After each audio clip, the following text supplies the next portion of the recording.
Sudan, Africa's third largest country, is diverse in terms of ethnicities, religions, and cultures. But this diversity, coupled with historical underdevelopment, set the stage for tensions and conflicts. The Darfur region, located in western Sudan, became the epicenter of one of these conflicts in the early 2000s. The seeds of the conflict trace back to historical grievances between sedentary farming communities, primarily of African descent, and nomadic pastoralists of Arab descent. Competition for resources, notably water and grazing land, intensified these tensions. However, the Darfur conflict is not just an ethnic or resource-based conflict. Politics played a significant role.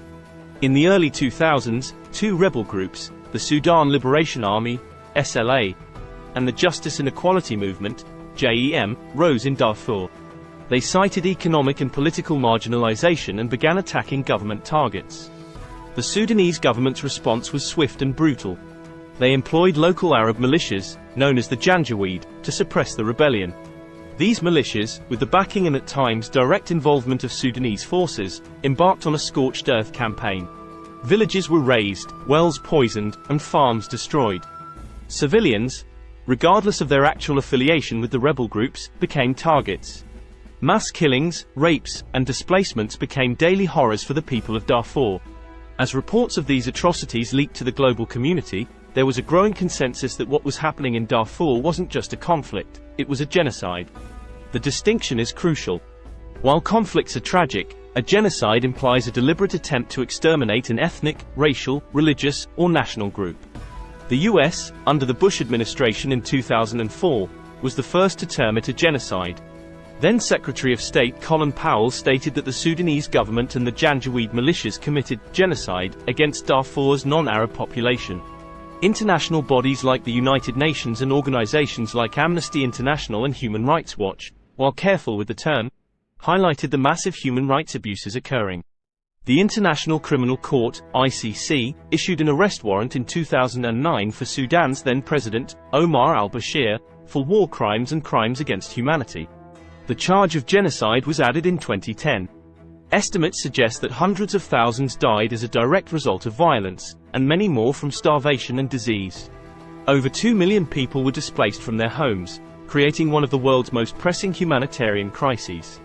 So, why was the term genocide so significant? By calling it a genocide, the international community had a moral obligation to intervene. The Genocide Convention, adopted by the UN in 1948, not only prohibits states from committing genocide but also compels states to prevent and punish acts of genocide. However, despite the terming, the international response was limited. While there was humanitarian aid and peacekeeping forces deployed, broader actions, such as a no-fly zone or direct military intervention, were not taken.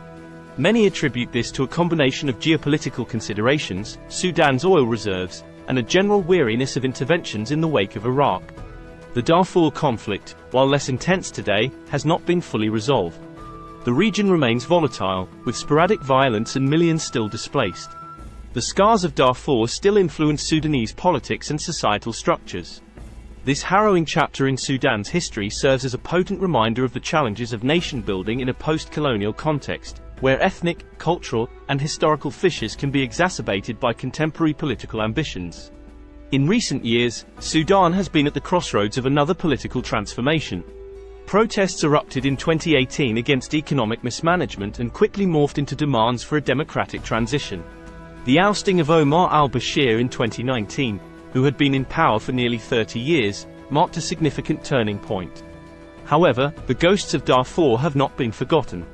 The trauma experienced by the people of Darfur has shaped the demands and expectations of the Sudanese populace in their push for a new era of governance.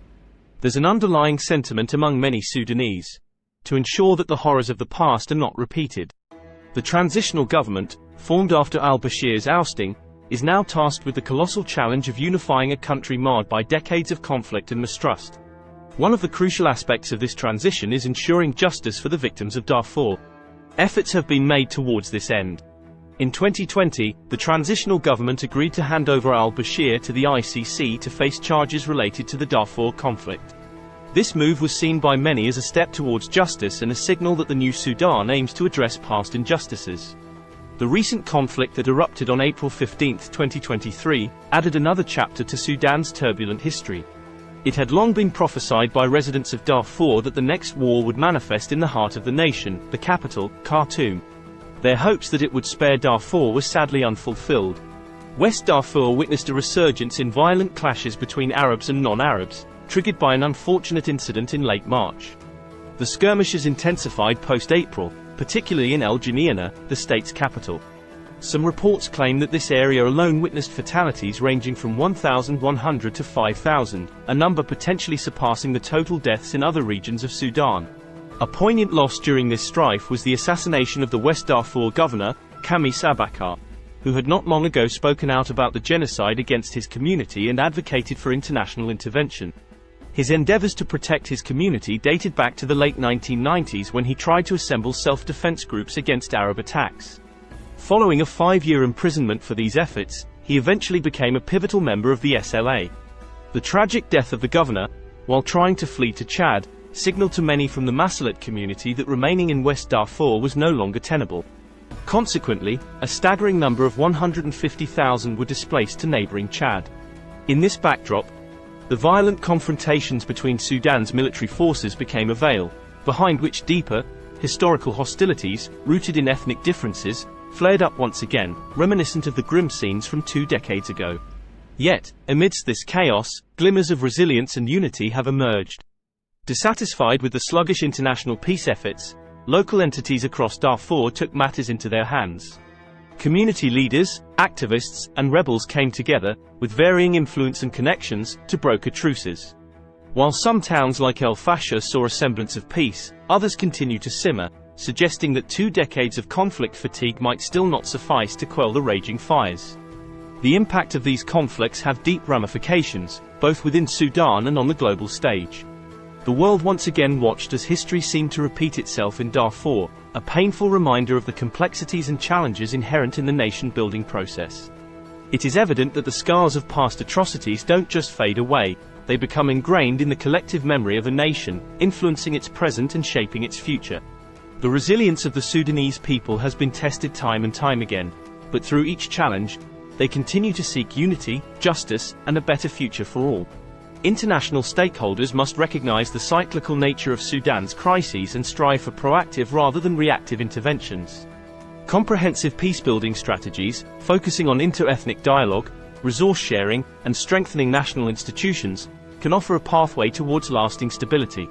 The spirit of unity displayed by the local leaders in brokering truces is a testament to Sudan's potential for forging a harmonious future. It serves as a beacon of hope that even in the darkest moments, the indomitable spirit of the Sudanese people can illuminate the path forward, turning pages filled with pain into chapters of reconciliation and renewal. Thanks for watching Middle East Info. Don't forget to like, comment, share, and subscribe for more updates. We appreciate your support.